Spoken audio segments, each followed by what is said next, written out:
This video is part 4 of Chapter 8, Personality Theory, for PSY 110S, the Psychological Sciences. In this part of the chapter, we're going to look at what some personality textbooks see as alternative theories. So it's like you have psychoanalytic theory, you have humanistic theory, and then there's everything else. That includes learning theories, social behavioral theories, social cognitive theories. Your authors have chosen to focus on a couple of these, and that's why they talk in this section of the chapter about social cognitive approaches. So here, social cognitive can be used interchangeably with the concept of social learning. These were theorists who didn't like the strict behavioral approach of B.F. Skinner. They didn't really go against or toward the other models like psychoanalysis and humanism. They liked the practicality and the research base of behaviorism, but they didn't like the strict determinism of that approach. Skinner, for example, argued that you really can only, as a scientist, focus on behaviors you can see, behaviors you can measure, and the things that predict those behaviors. He didn't think you should be thinking about emotion or motivation or even species-specific restrictions that would predict behaviors in the future. So in their approach, the social cognitive theorists argued, and rightly so, that there's more to people than just their behavior. There are also emotions and, importantly, cognitions. So these theorists argued that conditioning, learning, classical conditioning and operant conditioning are important, but other factors matter too. So they included social variables like being exposed to certain kinds of environments and models, as well as cognitive factors that go hand in hand with behavioral aspects like classical and operant conditioning to explain how we become who we are. Now, Albert Bandura is probably most famous for his Bobo doll study of aggression and modeling or imitation in children. More broadly, I mean, Bandura did more research than just that. He had a full-blown theory of motivation and behavior that we could consider to be a personality theory. He argued that personality is based on an architecture that he called a self-system. So you have models of behavior that are connected to motivation and emotion, as well as cognition. So people in their social world, they're going to watch, they'll observe, they'll interpret, not just what other people do, but also the impacts, the consequences of those actions. And they'll pay attention to those things. If you've spent any time with little kids at all, you know they imitate, they follow, but they pay attention also to what kind of consequences follow certain kinds of behaviors. And in Bandura's work on aggression, his argument was really very simple.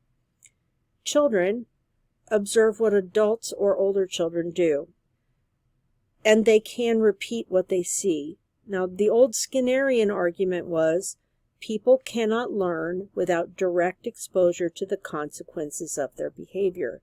What that suggested was that modeling and imitation were not possible. Obviously, Skinner was wrong about that. And researchers like Bandura proved it.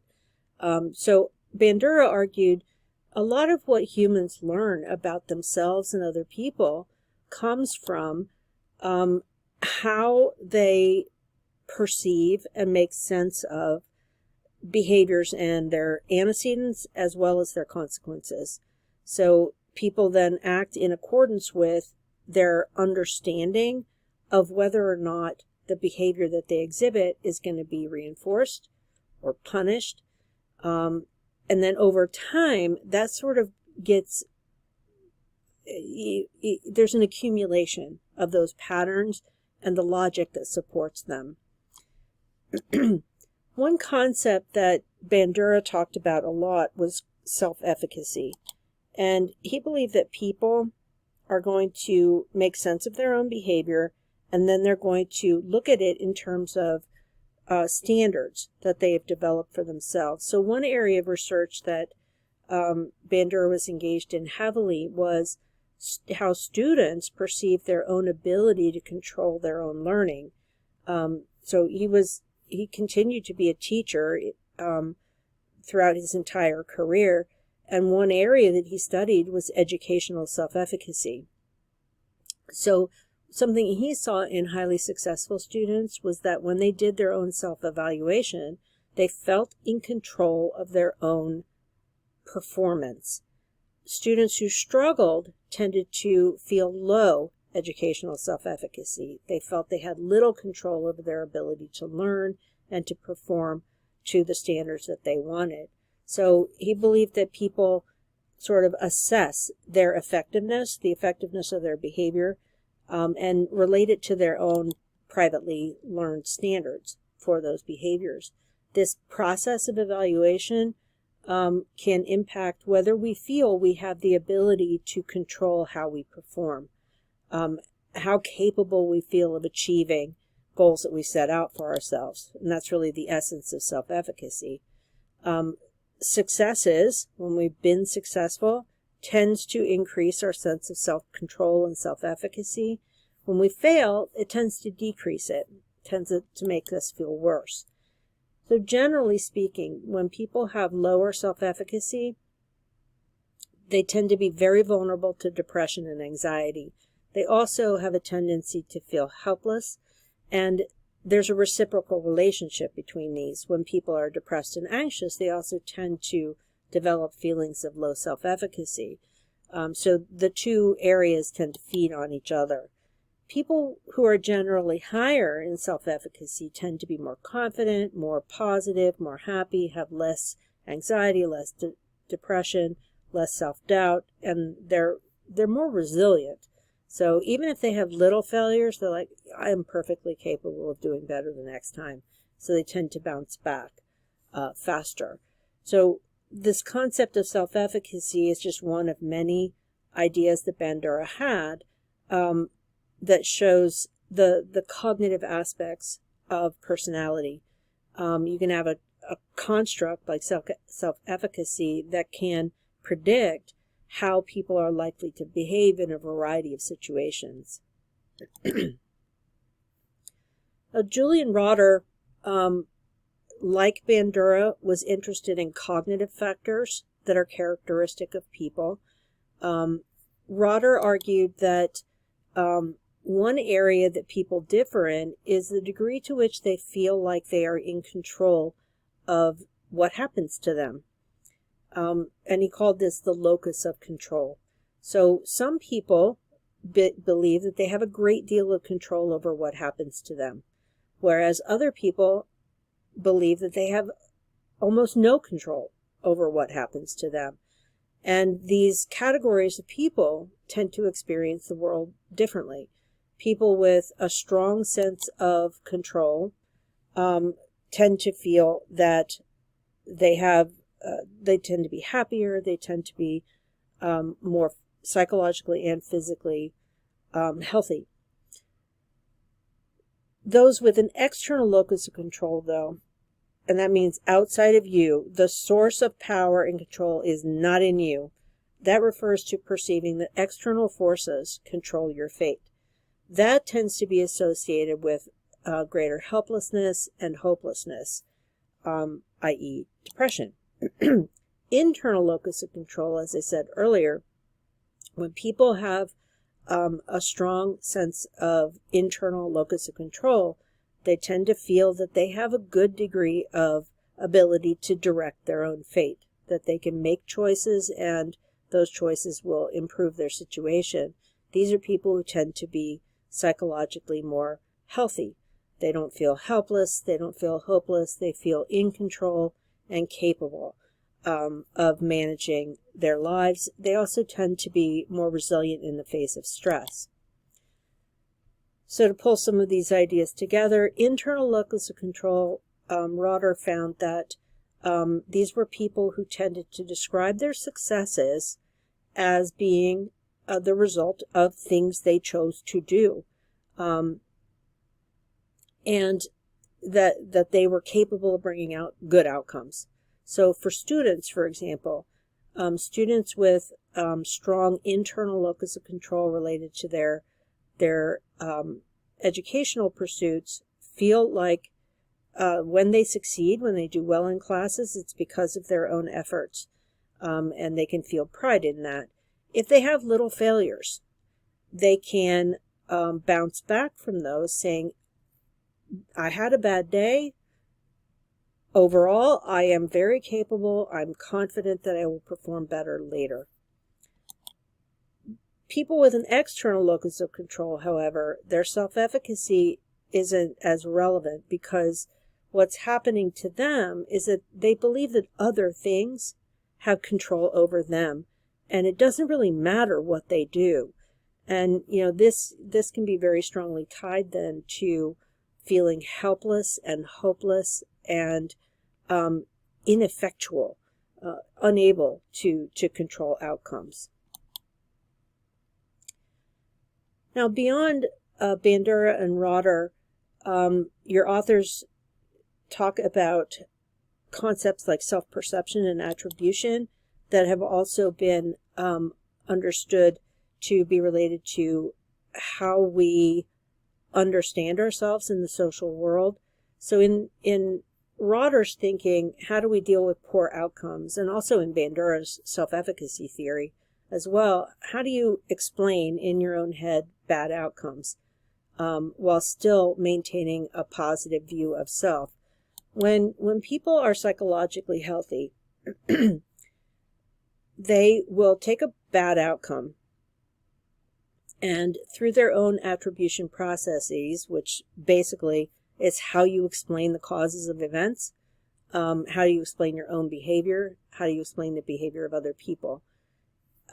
If, say, you've had a bad outcome, so I had a unfortunate incident where I'm driving and I hit a trash can it was on the side of the road. In my defense, it was over the white line and I don't know, moment of inattention.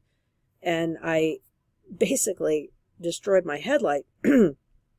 So how do we deal with poor outcomes, but still see ourselves as good people? Now, on the one hand, I could say, generally speaking, I'm a decent driver. Okay, I'm an adequate driver. And I'm a good person. Dang it. I just had a bad moment. So I'm going to use my attributions there to put this failure in a little box so that it doesn't impact my overall sense of who I am. Doing that would kind of maintain my generally positive self-perception. Now, on the other hand, I could take this one incident of bad driving and say to myself, see, that is evidence I'm a crap human. That would be a globally negative attribution where the cause of this incident was actually a global representation of my inability to do the right things. So what's been found is that people, depending on how they perceive themselves and the kinds of attribution style they adopt, it can have really massive impacts on how they feel about themselves. Internal attribution suggests that, so if you go back to my driving example, if I make an internal attribution about busting out my headlight by hitting a trash can, and I'm glad I laugh about it now because it really didn't feel good at the time.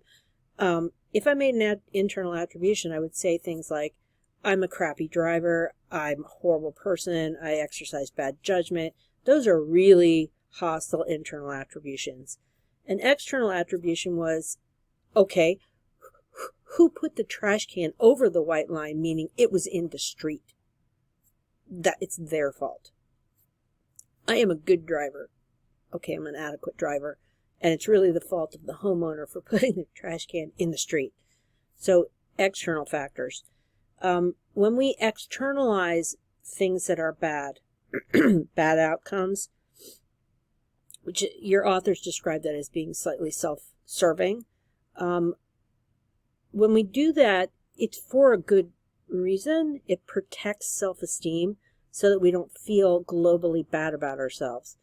So we do this sort of self-serving dance when we face bad outcomes. We feel kind of compelled to restore or protect our self-esteem so that we don't feel 100% responsible for bad outcomes. And in a way, in a twisty sort of way, that suggests that we need to do a little bit of self-bolstering in our attribution work so that we continue to feel good about ourselves. So in order to protect our self-esteem, we're going to put part of the blame outside of us, and a little bit of the blame inside of us, so that overall we can continue to feel good about who we are as we move forward. Depressed people experiencing symptoms of depression, tend to internalize negative outcomes as representing the whole of who they are. Excessively narcissistic people tend to internalize everything good about themselves and externalize anything bad that happens. So you can see how these patterns of attribution would translate into personality expressions. One of our, as I mentioned before, one of our kind of most common attribution biases is called the self-serving bias. Now, it can be expressed in a healthy way, like me kind of placing some of the blame for my busted out headlight on the person who put their trash can about 3 inches too far into the street.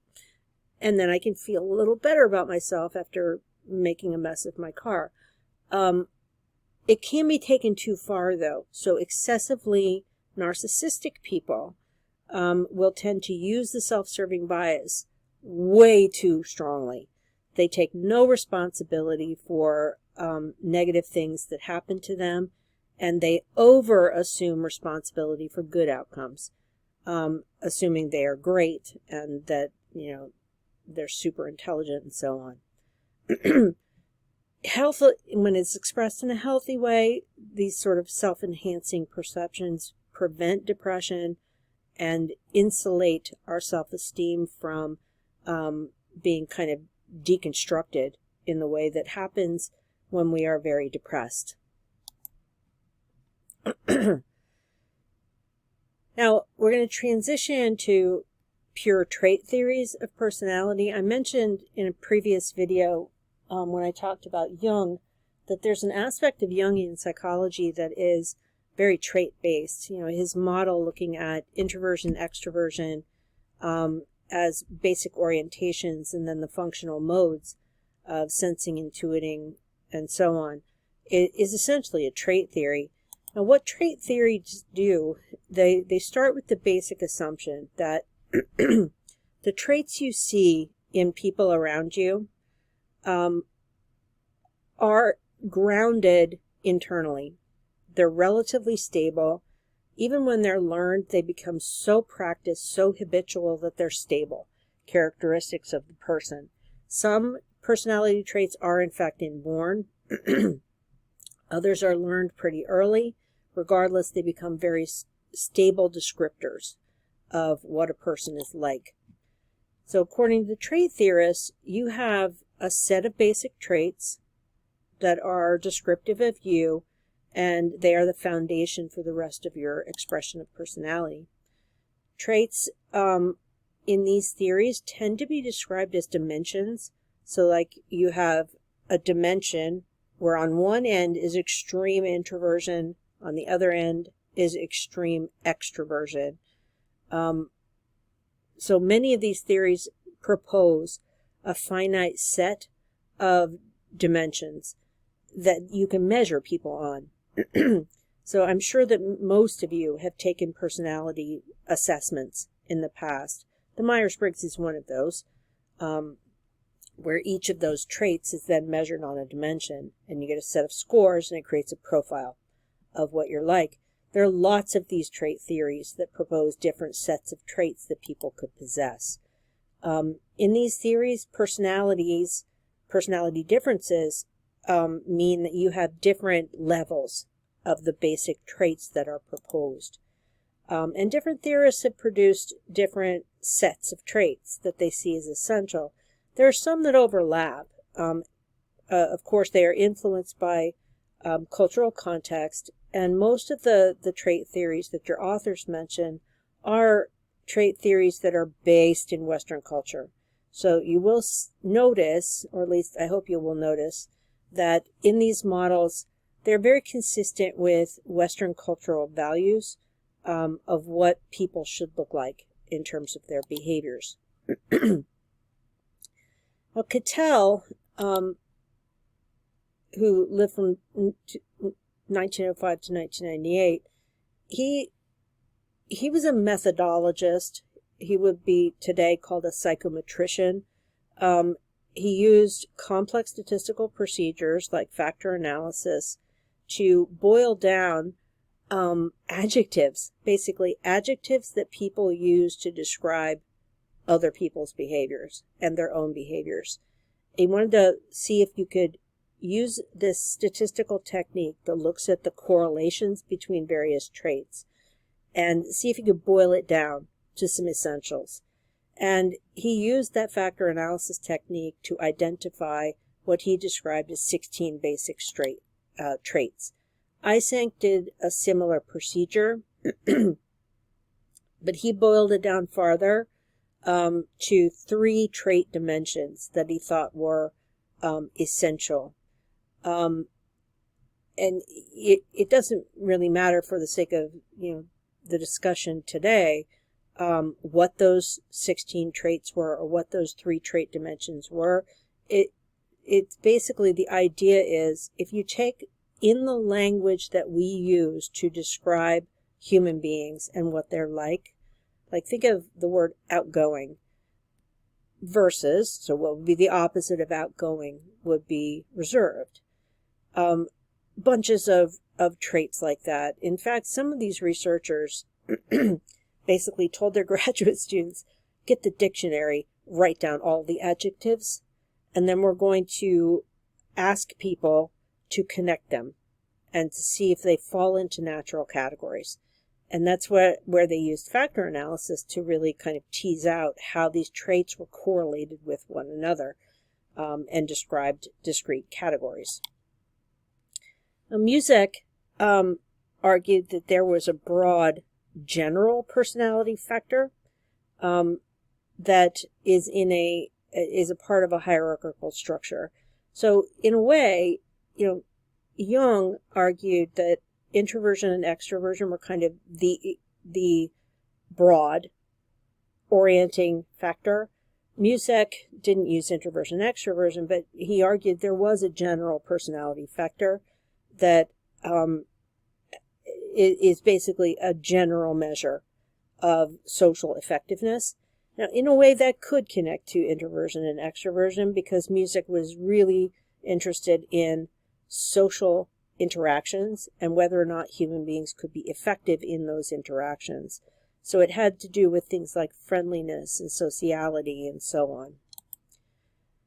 Now, if we take Eysenck's 3-factor model as an example here, and there you can find lots of images like this out on the internet. Eysenck focused on 3 trait dimensions. So one of them was extroversion, introversion. The second was neuroticism versus emotional stability. And then there was what he referred to, it's not a great descriptor word today, he referred to it as psychoticism, but it's more reflective of impulse control.